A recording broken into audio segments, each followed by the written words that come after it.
নমস্কার। সবাই ভালো আছেন তো? ভালো থাকবেন। আসুন এবার আমরা শ্রী শ্রী মায়ের কথা নিয়ে চলে আসি।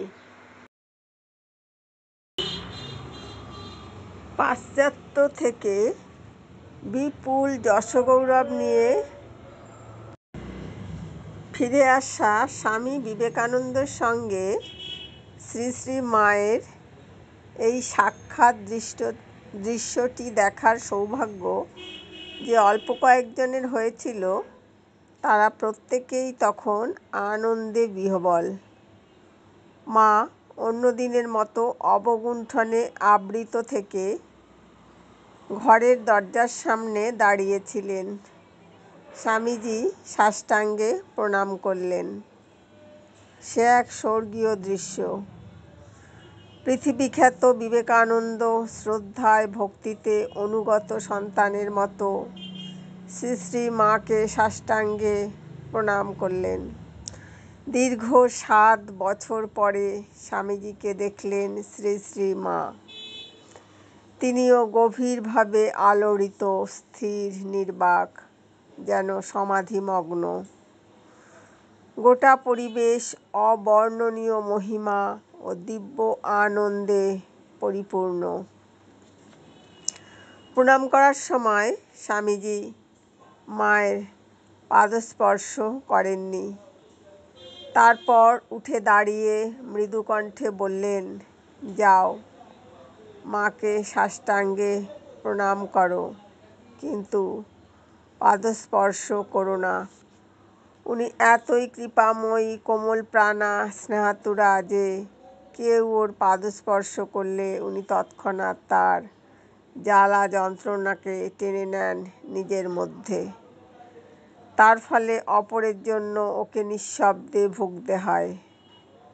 একে একে ধীরে ধীরে গিয়ে মাকে প্রণাম করো, গোটা মন প্রাণ দিয়ে ওর আশীর্বাদ প্রার্থনা করো, কিন্তু মুখে কোনো কথা নয়। উনি সর্বদা এমন অতি চৈতন্য লোকে থাকেন যে প্রত্যেকের অন্তরের সংবাদ জানেন। স্বামীজির নির্দেশে আমরা সবাই গিয়ে আস্তে আস্তে মাকে সাষ্টাঙ্গে প্রণাম করলাম। স্বামীজি শান্তভাবে বারান্দার কোণে দাঁড়িয়ে রইলেন। আমাদের প্রণাম শেষ হলে গোলাপ মা নিস্তব্ধতা ভেঙে খুব স্নেহভরা স্বরে স্বামীজিকে ডেকে বললেন, মা জানতে চাইছেন দার্জিলিংয়ে তোমার শরীর কেমন ছিল? কোনো উন্নতি হয়েছে কি? স্বামীজি, হ্যাঁ, ওখানে আগের থেকে ভালো ছিলাম। মহেন্দ্র বাড়ুজ্যে এবং তার সুশিক্ষিতা স্ত্রী আমাদের যথেষ্ট যত্ন আত্তি করেছেন। আমার মনে হয় কয়েকদিনের মধ্যেই শরীর ঠিক হয়ে যাবে। গোলাপ মা বলছেন, ঠাকুর সর্বদাই তোমার সঙ্গে আছেন। তোমাকে সমাজে উন্নতির জন্য আরও অনেক কিছু করতে হবে। স্বামীজি, মা, আমি পরিষ্কার দেখছি, মনে প্রাণে অনুভব করছি যে আমি ঠাকুরের হাতের যন্ত্র ছাড়া কিছু নই। মাঝে মাঝে অবাক হয়ে ভাবি, কি করে এইসব ব্যাপার সম্ভব হচ্ছে? কি করে পাশ্চাত্যের স্ত্রী পুরুষে ঠাকুরের বাণী প্রচারে নিজেদের জীবন উৎসর্গ করতে স্বেচ্ছায় এগিয়ে আসছে?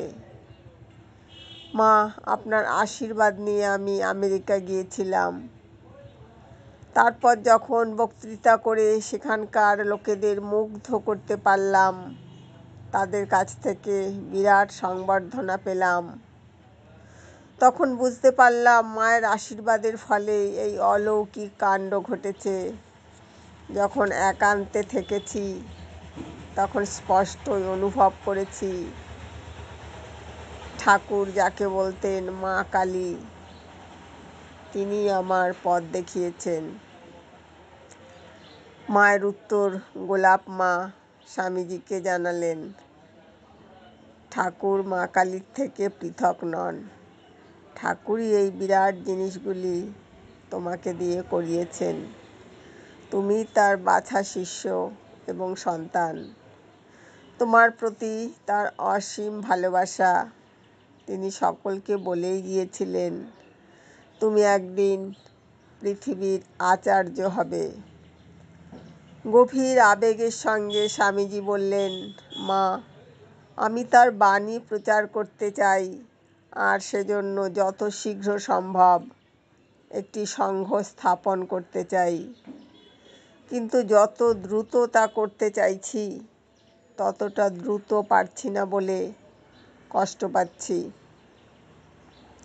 মা এবার নিজেই কোমল স্নেহার্দ্র কণ্ঠে বললেন, চিন্তা করো না। তুমি যা করেছ আর যা করবে সবই চিরকালের জিনিস। এই কাজের জন্যই তুমি এসেছো।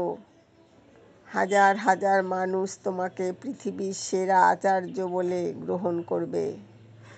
স্থির যেন ঠাকুর শীঘ্রই তোমার ইচ্ছা পূরণ করবেন। দেখবে অল্প দিনের মধ্যে তোমার ভাব কার্যকরী হচ্ছে। প্রার্থনার সুরে স্বামীজি বললেন, মা, আশীর্বাদ করুন। আমার কাজের পরিকল্পনা যেন শীঘ্র রূপায়িত হচ্ছে দেখতে পাই।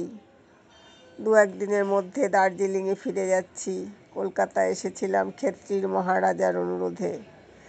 এই কথা কটি বলে স্বামীজি আবার মাকে সাষ্টাঙ্গে প্রণাম করে বিদায় নিলেন।